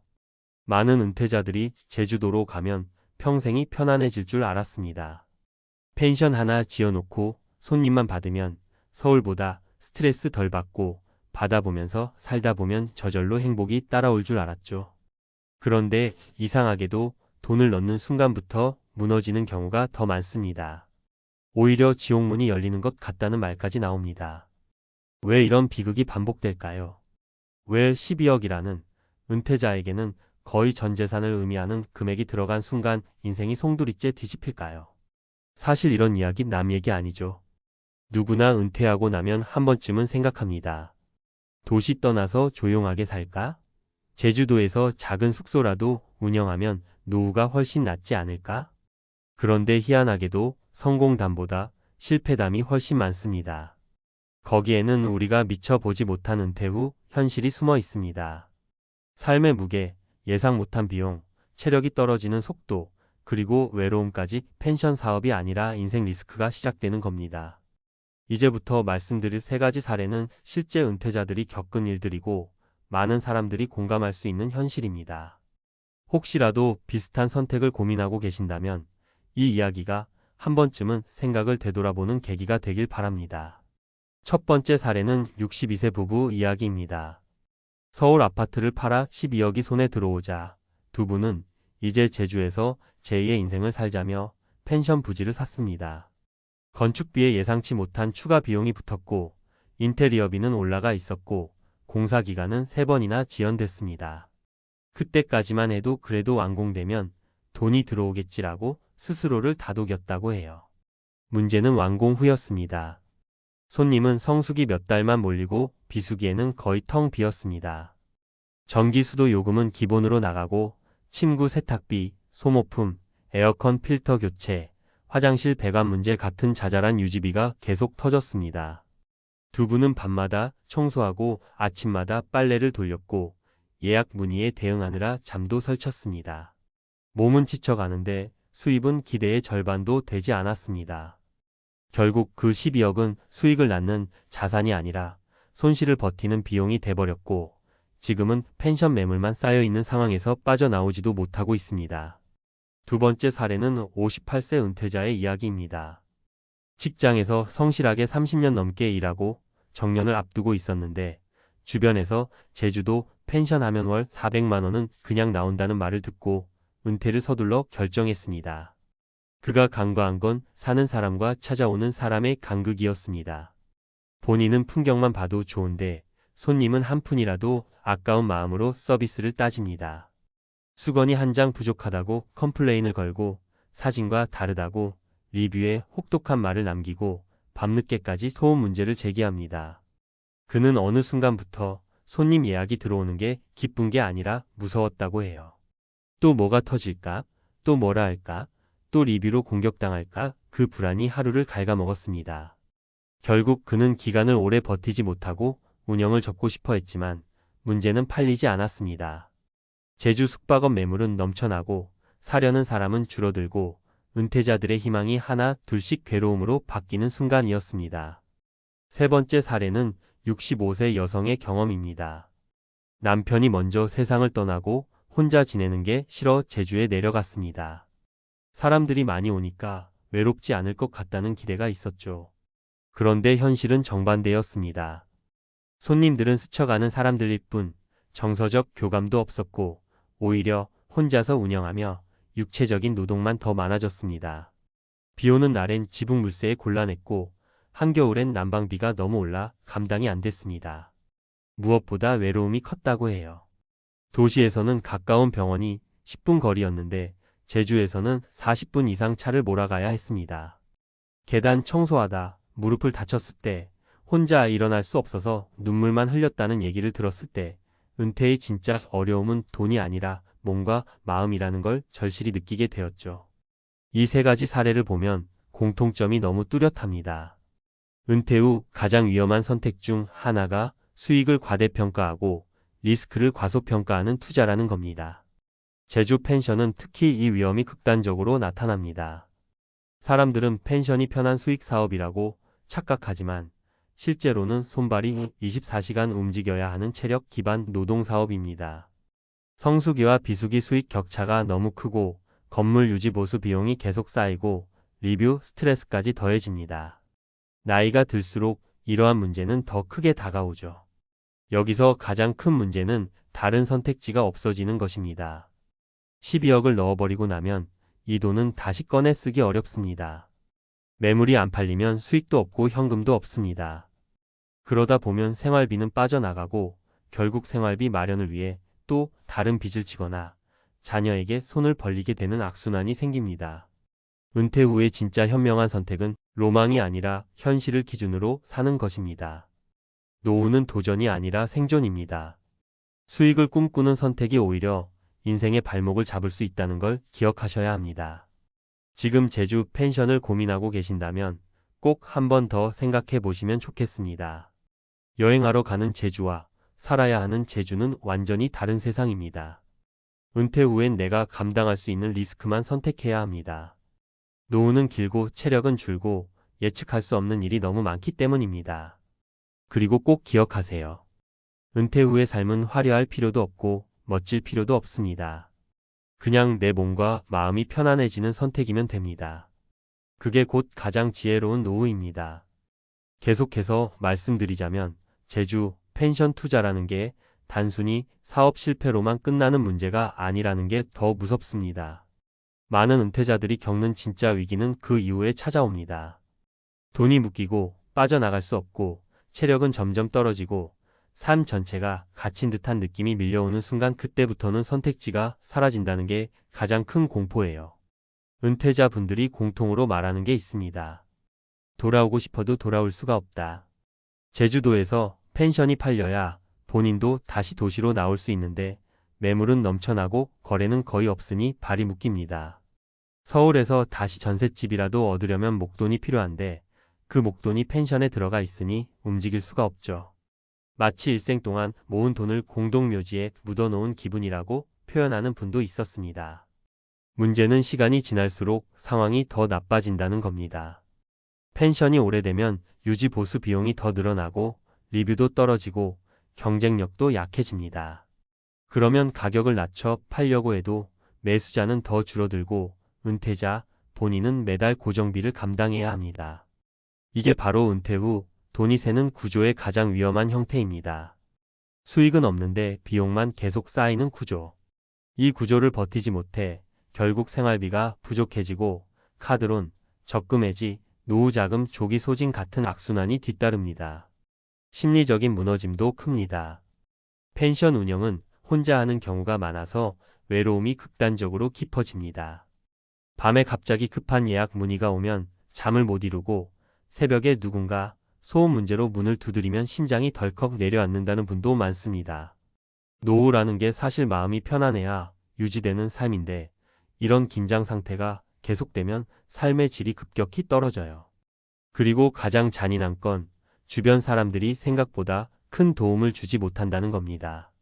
아들, 딸도 각자의 삶이 있고 친구들은 도시에서 살고 있고 이웃은 전부 낯선 사람들이니 정서적 지지가 거의 없습니다. 결국 은퇴자는 고립감 속에서 모든 걸 스스로 해결해야 하는데 나이가 들수록 이 부담은 훨씬 크게 다가옵니다. 그래서 많은 전문가들은 한 목소리로 말합니다. 은퇴 후에는 절대 고정비가 큰 자산에 올인하지 말라. 노후 자금은 돈을 벌기 위한 도구가 아니라 살아남기 위한 안전망이다.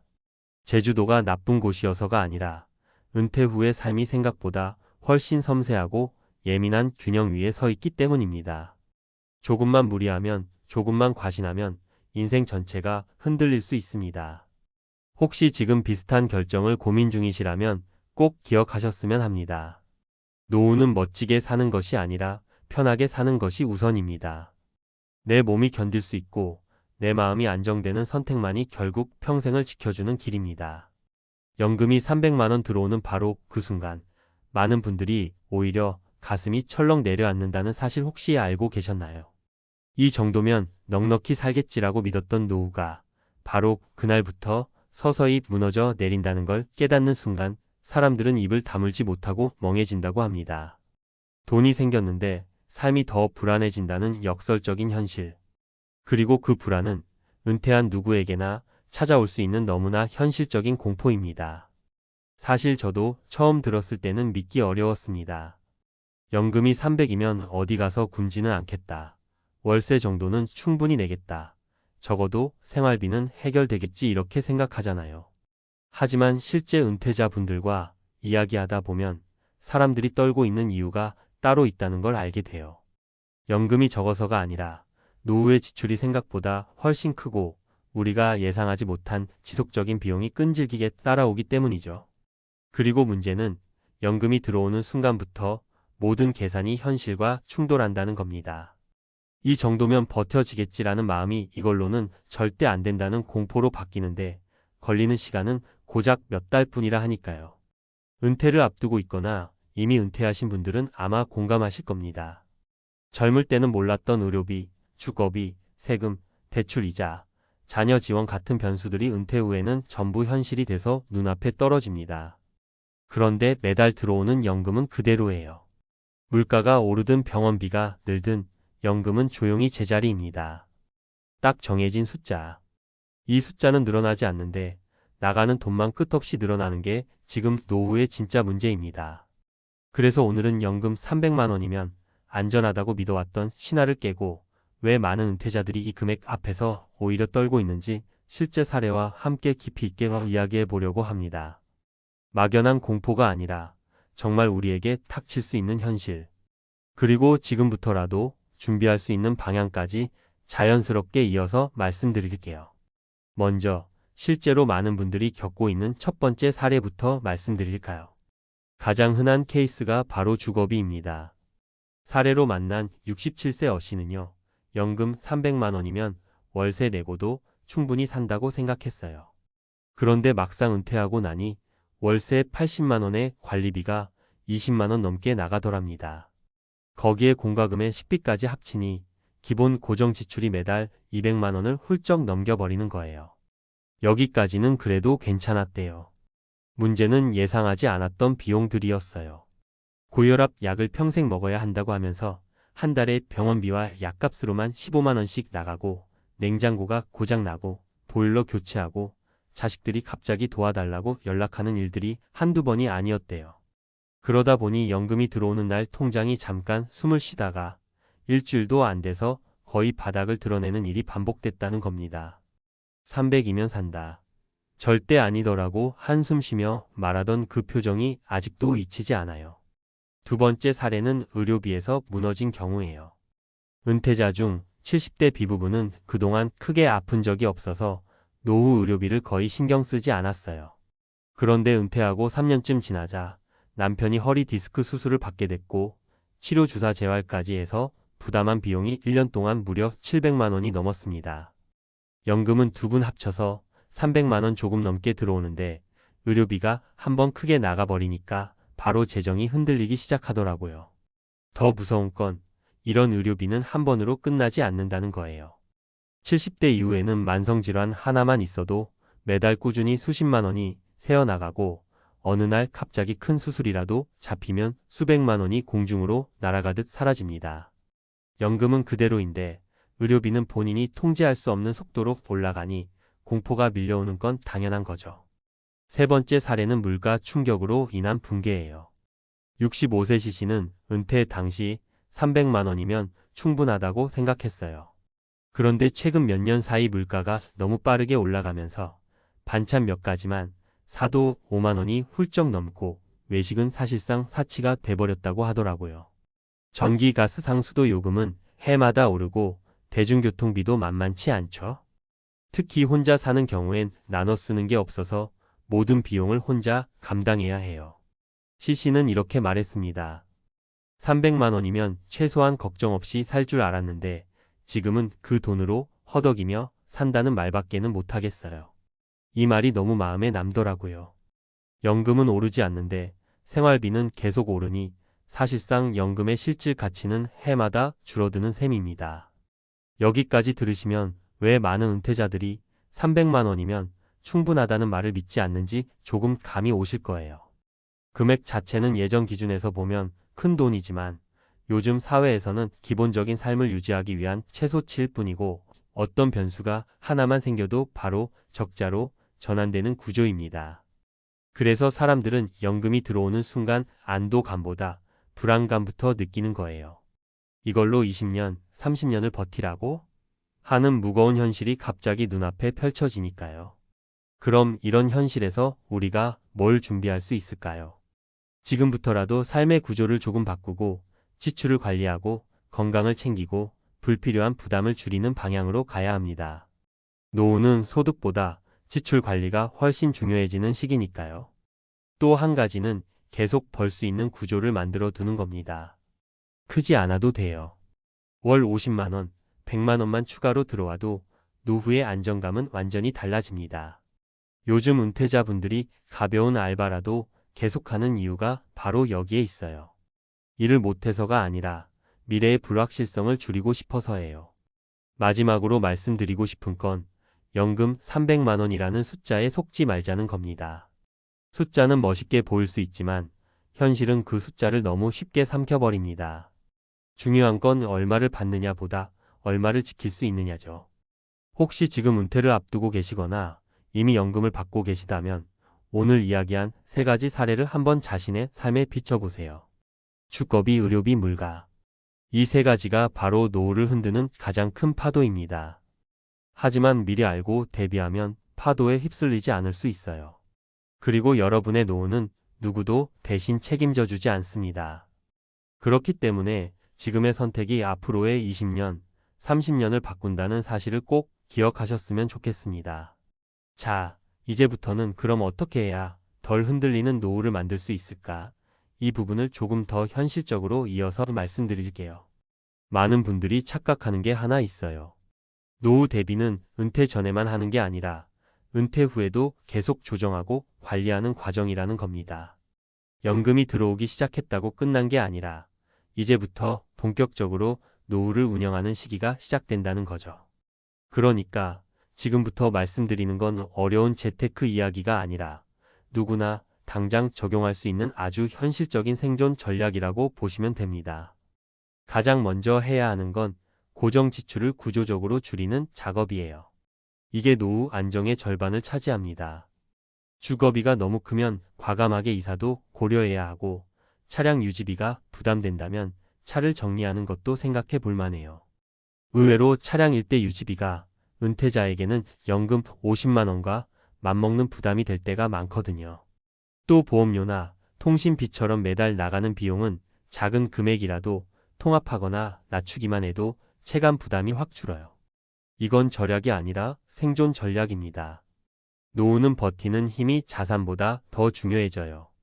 두 번째는 계속해서 작은 수입원을 마련해 두는 거예요. 여기서 중요한 건 큰 돈을 벌자는 게 아니라 현금 흐름을 끊기지 않게 만드는 것이에요. 예를 들어 주변 60대, 70대 분들은 하루 몇 시간짜리 경비, 주차 안내, 문화센터, 보조 강사, 지역센터 프로그램 도우미, 온라인 소규모 판매 같은 일을 하면서 한 달 40만, 80만 원 정도를 꾸준히 벌고 계세요. 생각보다 많은 분들이 이렇게 버텨요. 그리고 이 추가 수입이 연금 못지않은 안정감을 줍니다. 내가 원하면 언제든 조금이라도 벌 수 있다는 감각 자체가 사람을 살게 해요. 세 번째는 건강 관리예요. 이건 정말 잔소리처럼 들릴 수 있는데 노후의 비용 절반은 건강에서 갈립니다. 혈압, 당뇨, 콜레스테롤 같은 기본적인 것만 관리돼도 의료비가 3,050%는 줄어요. 운동은 꼭 거창할 필요 없어요. 하루 30분 걷기만 해도 병원비는 장기적으로 확 줄어듭니다. 실제로 의료비 폭탄 맞은 분들 대부분이 나중에 하면 되겠지 하다가 한번 크게 아프면서 휘청이더라고요. 그리고 마지막으로 정말 중요한 게 노후의 삶을 너무 크게 바꾸려 하지 않는 거예요. 많은 분들이 은퇴하자마자 전원주택, 펜션, 귀촌, 해외 이주 같은 큰 결정을 내리는데 이런 변화가 지출을 폭발적으로 키웁니다. 지금 가진 구조 안에서 덜 흔들리는 삶을 만드는 게 더 중요해요. 노후는 모험이 아니라 안정이 핵심입니다. 결국 노후를 살리는 건 거창한 성공이 아니라 작은 균형입니다. 크게 벌지 않아도 돼요. 대신 세 가지 지출 관리, 작은 현금 흐름, 건강 이 세 가지만 잡아도 연금 300만 원으로도 버티는 힘이 생깁니다. 지금 불안하시다면 그건 아주 정상이에요. 불안하니까 준비하는 거고 준비하는 사람만이 흔들리는 시대에서도 넘어지지 않으니까요. 돈이 사라지는 속도에 모두 얼어붙었다. 은퇴 6개월의 진실. 돈이 이렇게 빨리 빠져나갈 줄 누가 알았을까요? 아침에 통장 잔고 한번 눌러본 순간 피가 쌓이고 있던 심장이 그대로 얼어붙는 느낌이 듭니다. 분명히 은퇴 전에는 그래도 한 10년은 걱정 없이 버티겠지라고 생각했는데 딱 6개월 지나고 나서야 깨닫습니다. 노후 파산이라는 건 몇 년 뒤 일어나는 게 아니라 준비 안 된 사람에게는 은퇴 직후부터 조용히 그러나 잔혹하게 다가온다는 걸요. 사람들이 은퇴 후 가장 많이 하는 착각이 있습니다. 이제는 벌어도 쓰고 쓰면 또 벌면 되지라는 직장인 마인드 그대로 은퇴를 맞이한다는 겁니다. 문제는 은퇴하는 순간부터는 더 이상 벌지 않는 인생이라는 현실이 바로 시작된다는 거죠. 그리고 충격적인 건 대부분의 60대가 이 사실을 몸으로 느끼기까지 단 6개월도 걸리지 않는다는 겁니다. 여기서 많은 분들이 공감하실 거예요. 은퇴 전에는 그 돈이 그렇게 커 보였는데 막상 은퇴하고 쓰기 시작하면 월세, 건강보험, 식비, 교통비, 경조사, 자식 문제까지 여기저기 구멍이 생기면서 눈 깜짝할 새에 사라져버립니다. 그제서야 뒤늦게 생각이 듭니다. 아, 이 속도면 10년이 아니라 3년이 것도 빠르겠구나. 그리고 이 깨달음이 한번 찾아오면 마음속 깊숙이 두려움이 시작됩니다. 오늘은 괜찮은데 1년 뒤는 어떨까? 내가 70이 될 때까지 이 돈이 남아있을까? 병원 한번 크게 가면 버틸 수 있을까? 이런 질문들은 은퇴자의 마음을 조금씩 갉아먹습니다. 이게 바로 은퇴 6개월의 진실입니다. 그럼 실제로 은퇴 후 6개월 동안 어떤 일이 벌어질까요? 많은 은퇴자들이 겪은 실제 사례 3가지를 통해 그 현실을 생생하게 말씀드릴게요. 첫 번째 사례는 62세 어씨 이야기예요. 공무원 생활 30년 동안 그래도 난 남들보다는 안정적일 거야 라고 믿어왔는데 은퇴 후 첫 6개월 만에 현실이 완전히 뒤집혔습니다. 연금 250만 원이 매달 꼬박꼬박 들어오니 버틸 수 있을 거라 생각했는데 막상 써보니 월 실지출이 340만 원이었습니다. 건강보험료가 예상보다 훨씬 높았고 은퇴 후 갑자기 늘어난 병원 검진 비용, 부모님 요양 문제까지 협치면서 매달 적자가 쌓였죠.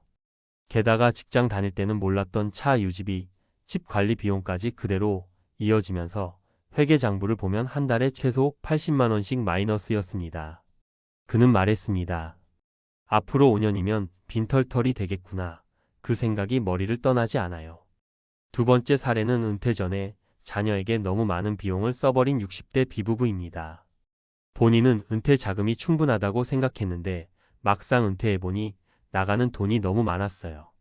자녀 결혼 지원, 전세 보증금 보태주기, 손주 양육비까지 겹치면서 은퇴 직후 6개월 만에 통장에서 4천만 원이 빠져나갔습니다. 그제야 뒤늦게 깨달은 거죠.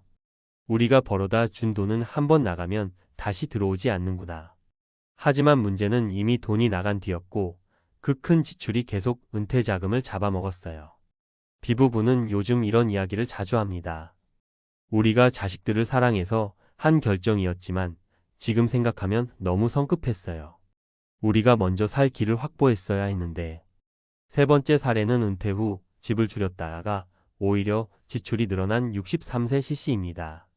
작은 자가 아파트로 옮기면 관리비나 유지비가 줄어들 거라 생각했는데 생각보다 더 많은 비용이 생겼죠.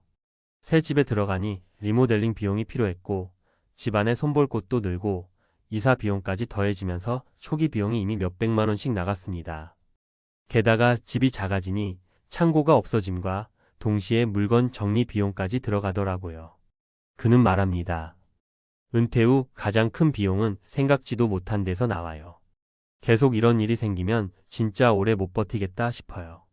이 3가지 사례를 보면 공통점이 딱 보이실 겁니다. 은퇴 자금을 위협하는 건 큰 사건이 아니라 매달 반복되는 조용한 지출이라는 사실입니다. 무서운 건 바로 이것입니다. 지출은 계속 나오는데 수입은 늘지 않는 구조. 이 카운트다운은 은퇴하는 순간 자동으로 시작됩니다. 그래서 저는 많은 분들께 이렇게 말씀드려요. 은퇴 준비에서 가장 중요한 건 지금 가진 돈의 절대 금액이 아니라 앞으로 매달 얼마나 빠져나갈지 그리고 그 속도를 어떻게 조절할 수 있는지 그 감각을 갖추는 겁니다. 만약 지금 속도라면 10년을 버티기 어려운 수준이라면 지금부터라도 당장 조정을 시작해야 합니다. 은퇴 후의 삶은 분명히 두 번째 인생이고 충분히 행복하고 여유롭고 따뜻하게 만들 수 있습니다. 하지만 그 행복은 준비된 사람에게만 찾아옵니다. 돈이 사라지는 속도를 빨리 눈치채고 더 이상 속도를 높이지 않도록 조심히 브레이크를 걸어야만 노후의 길을 끝까지 안전하게 갈 수 있습니다. 그리고 은퇴 후 6개월이 지난 시점부터 본격적으로 나타나는 게 있어요. 바로 심리적 공황입니다.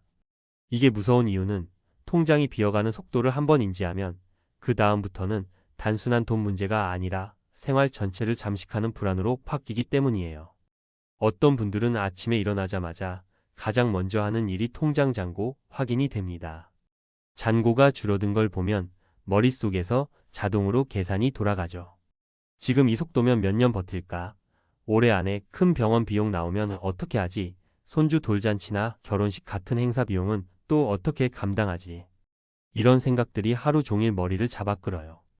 그런데 이게 단순한 걱정이 아니라 실제로 은퇴자들의 소비 패턴까지 바꿉니다. 지출을 줄여야 한다는 압박감 때문에 외출을 줄이고 사람 만나는 걸 피하게 되고 심지어 병원도 미루는 경우가 많아요.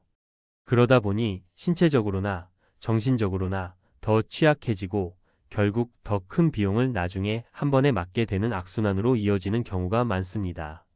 여기서 많은 분들이 공감하실 텐데 은퇴 후의 돈 문제는 단순히 얼마가 남았느냐가 아니라 내가 앞으로 살아갈 수 있다는 안정감을 유지할 수 있느냐의 문제예요. 그래서 같은 자산을 가진 사람이라도 어떤 사람은 여유롭고 어떤 사람은 절망에 빠지는 이유가 여기 있습니다.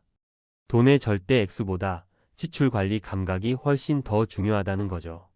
그렇다면 어떻게 해야 이 불안을 조금이라도 줄일 수 있을까요? 저는 3가지 방향을 꼭 말씀드리고 싶어요. 하나는 지출을 줄이는 게 아니라 구조를 바꾸는 것입니다. 예를 들어 보험료나 주거비처럼 매달 반복적으로 나가는 비용부터 손봐야 해요. 두 번째는 적어도 작은 수입원 하나는 남겨두는 것입니다. 월 30만 원이라도 들어오는 돈이 있으면 지출 속도가 눈에 띄게 줄어들어요. 마지막은 혼자 감당하지 않는 것입니다. 은퇴 후 불안을 혼자 끌어안으면 공황은 더 커져요. 은퇴는 누구에게나 불안합니다. 하지만 불안을 인정하고 숫자를 정확히 보고 속도를 조절하려고 노력하는 사람만이 오래 버틸 수 있어요. 지금 돈이 빠져나가는 속도가 두렵게 느껴진다면 이미 잘 살고 있는 겁니다. 그 감각을 잃지 않는 것이 노후를 지키는 첫 번째 방패예요. 친구들 자산 공개한 자리에서 비명이 돌았다. 노후 파산의 실체가 그날 적나라하게 드러났습니다. 그저 가벼운 마음으로 모임을 가진 날이었는데요. 누가 먼저랄 것도 없이 우리 지금 자산 얼마나 남았는지 한번 솔직하게 말해보자 하고 분위기가 흘렀습니다. 다들 웃으면서 농담처럼 시작했지만 첫 번째 친구의 말이 끝나기도 전에 방 안의 온도가 확 내려앉았습니다. 두 번째, 세 번째 친구가 금액을 꺼내놓자 누군가가 에이 농담이지? 하고 웃었는데 아무도 따라 웃지 않았습니다. 그날 우리는 알았습니다.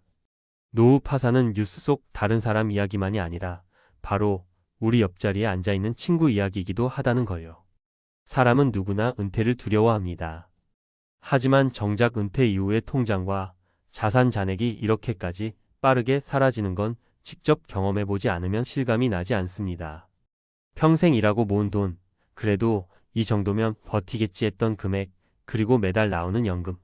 하지만 현실은 우리가 상상했던 것보다 훨씬 잔인했습니다.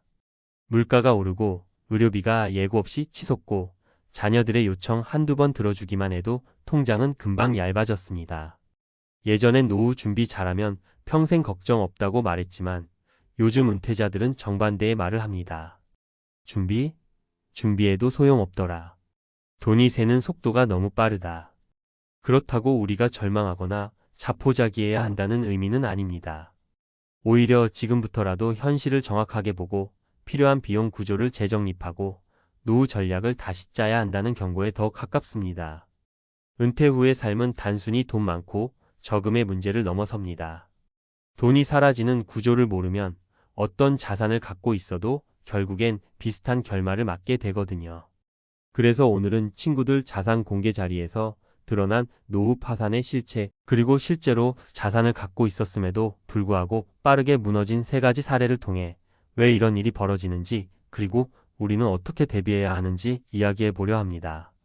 누구나 당할 수 있는 이야기라 더 아프지만 그래서 더 필요한 이야기입니다. 먼저, 은퇴 후 돈이 예상보다 훨씬 빨리 사라지는 가장 큰 이유는 지출 구조의 착각 때문입니다. 우리는 늘 이렇게 생각합니다. 이제 은퇴했으니 지출이 줄겠지? 하지만 현실은 완전히 반대입니다. 출퇴근비, 점심값 같은 몇만 원 단위의 비용은 줄어도 큰 비용들은 은퇴 후에 더 적극적으로 찾아옵니다. 병원비, 약값, 각종 검사 비용, 부모님 노후 돌봄, 손주 돌봄 지원, 주택 관리비, 예전보다 더 자주 교체해야 하는 가전제품, 오래된 집의 수리비 등. 그러다 보니 수입은 줄고 지출은 늘어나는 구조가 너무 빨리 완성됩니다. 또 하나는 자산의 유동성 부족입니다. 부동산, 연금, 펀드 등 자산은 있어 보이지만 정작 매달 현금 흐름을 만들어내지 못합니다. 겉으로 보기엔 자산가인데 실제 생활은 적자 상태에 들어가 있는 경우가 너무 많죠. 그래서 통장 잔액은 매달 줄고 결국엔 자산을 처분해 생활비로 쓰는 최악의 구조에 빠지는 겁니다. 그러면 실제 은퇴자들은 어떻게 무너졌을까요? 그 자리에서 들었던 현실 사례 3가지를 진짜처럼 풀어 말씀드릴게요. 첫 번째 사례는 자산 7억이 있으면 평생 불안 없을 줄 알았던 어씨 이야기입니다. 어씨는 60대 초반 모아둔 돈 7억, 주택 한 채, 국민연금 월 150 정도. 주변에서 다들 형님은 걱정 없다라고 말했을 정도였습니다. 그런데 은퇴 후 5년이 지나자 통장 잔액이 2억도 남지 않았습니다. 지출의 대부분이 의료비와 생활비였는데요. 특히 예상치 못한 것은 약값과 검사비였습니다. 혈압약 하나 금방 싸다고 생각했는데 관리약이 계속 추가되고 검진 항목이 늘어나면서 한 달에 30만 원 넘게 의료비가 나갔습니다. 게다가 체력적 여유가 생기니 외식도 늘었고 손주들 용돈도 자연스럽게 챙기다 보니 한 달 생활비가 250만 원을 넘겨버렸습니다. 처음엔 별거 아니라고 생각했지만 매달 적자가 쌓이다 보니 어느 순간 잔액이 훅 떨어졌습니다. 어씨가 말했습니다. 난 내가 이렇게 빨리 무너질 줄은 꿈에도 몰랐어. 돈이 어디로 샌 건지도 모르겠어. 이게 현실입니다. 돈이 줄어드는 속도는 생각보다 훨씬 빠릅니다. 두 번째 사례는 평생 내 집 하나면 끝이라고 생각했던 B씨 이야기입니다. B씨 부부는 집값 덕분에 자산이 10억이 넘는다고 믿었습니다. 그래서 은퇴를 자신 있게 했죠. 하지만 실제로 그들이 매달 쓸 수 있는 돈은 고작 80만 원 뿐이었습니다. 왜냐하면 집을 팔아야만 현금이 생기기 때문이었고 집을 팔면 갈 곳이 없었기 때문입니다. 그래서 생활비는 연금에 전적으로 의존해야 했고 연금은 물가를 따라잡지 못했습니다. 결국 생활비가 부족해 카드 돌려막기를 시작했고 3년 만에 집을 담보로 대출을 받는 지경까지 갔습니다. 겉으로 보기엔 자산가지만 실제로는 매달 버티기 힘든 구조였던 겁니다. B씨가 말했습니다. 부동산이 자산이지 생활은 못 시켜주더라. 노후엔 현금이 전부야. 세 번째 사례는 자녀 지원이 노후를 무너뜨린 C씨의 이야기입니다.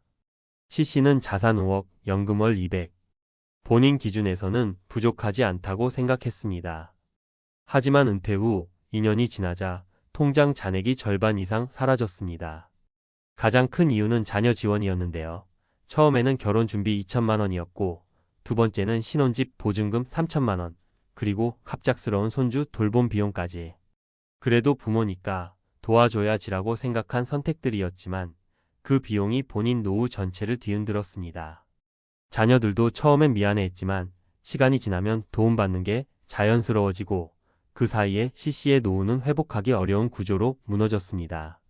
C씨는 이렇게 말했습니다. 내가 도와준다고 해서 아이들 인생이 바뀐 것도 아닌데 내 노후만 무너졌어. 이 3가지 사례는 다 다르지만 결국 같은 결말에 도달합니다. 은퇴 후에는 돈이 생각보다 빨리 사라지고 그 속도를 대부분이 과소평가한다는 것. 그리고 자산의 크기보다 현금 흐름이 훨씬 중요해진다는 것. 마지막으로 자녀 지원 부동산 집착 지출 관리 착각이 은퇴자들의 가장 큰 파산 요인이라는 것. 우리는 흔히 자산 총액만 보며 안심합니다. 하지만 노후는 자산이 아니라 월 얼마를 안정적으로 확보할 수 있는가로 승부가 납니다. 연금, 임대 수입, 소규모 아르바이트 등 어떤 형태라도 매달 들어오는 돈이 있어야 버틸 수 있습니다. 지금 이 순간에도 많은 은퇴자들이 말합니다. 난 준비했다고 생각했는데 알고 보니 준비가 아니었더라. 바로 이 착각이 노후를 가장 먼저 무너뜨립니다. 그래서 우리는 지금부터라도 현금 흐름 중심의 노후 설계, 지출 구조 재점검, 자녀 지원 한도 설정을 다시 시작해야 합니다. 노후는 누구에게도 두 번 주어지지 않으니까요. 그리고 바로 이 진실을 모르면 그날 친구들 모임에서 들었던 무서운 침묵이 우리 자리에서도 반복될 수 있습니다. 그날 친구들끼리 서로 자산을 공개하며 침묵이 흘렀던 이유는 단순히 숫자가 작아서가 아니었습니다. 이 돈으로 앞으로 몇 년을 살 수 있지? 이 질문이 모두의 머릿속을 동시에 스친 거죠. 은퇴 후의 삶은 생각보다 길고 길수록 지출은 늘어나고 예측 못한 사건들이 계속 생기니까요.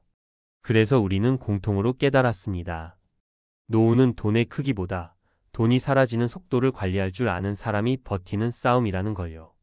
그 자리에서 한 친구가 조심스럽게 말했어요. 우리 이제라도 지출을 다시 점검하자. 그리고 필요한 만큼만 쓰자. 쉽게 들리지만 은퇴 후 지출을 줄이는 건 생각보다 어렵습니다. 왜냐하면 은퇴 후에는 여유가 생기니까요.